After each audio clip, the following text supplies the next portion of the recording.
Hey everybody, it is Steph. This month we are taking a look at healthy boundaries and possibly not so healthy boundaries. And we've covered the brain, we've covered the body, and now it is time to get down to business. I think as entrepreneurs and as business leaders, we are in a unique position to change the conversation around work-life balance and take some steps to help ourselves and our employees reduce their stress, become more productive, and retain our talent. Truly produce a culture of caring and not just trying to squeeze every drop of productivity we can out of a mere human being. People are not robots. They will break down, they will have struggles, they will have challenges. The question is, how are you going to create a culture that helps prevent a lot of that from happening and show some grace when it does?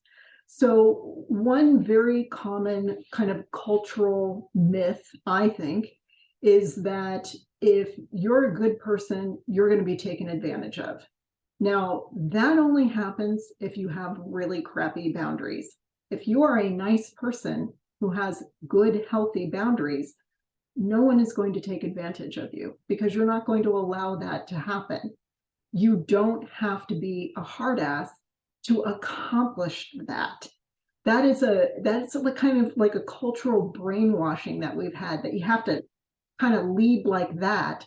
And instead of coaxing things out of people and trusting that people ultimately want to come to work and have a sense of purpose and do a good job. So there's one thing that you can do is believe that if you have compassion as a leader, if you create work-life balance, if you let people work from home once or twice a week, that you have some faith that the results will still be there. And part of creating that structure is having very clear expectations, clear communication, ongoing training, and a culture of openness. So people know if they are struggling getting set up at home or getting into a rhythm at home, or if they're having difficulty accomplishing a project at work, there's some sort of distraction or some obstacle, that they can be forthcoming about that and that you will help them solve it.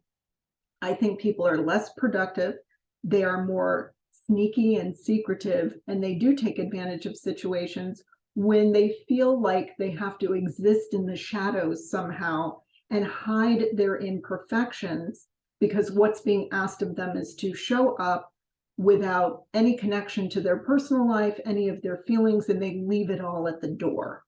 There is no leaving it at the door. The person who shows up for work brings their knowledge and their experience as much to benefit your business as sometimes, those same human qualities will trip them up a little bit.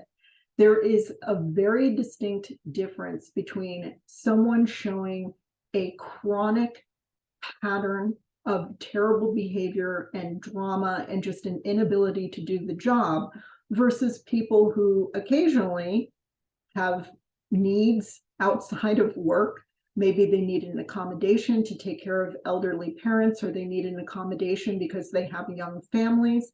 But when they are present at work, they are fully present, they are fully productive.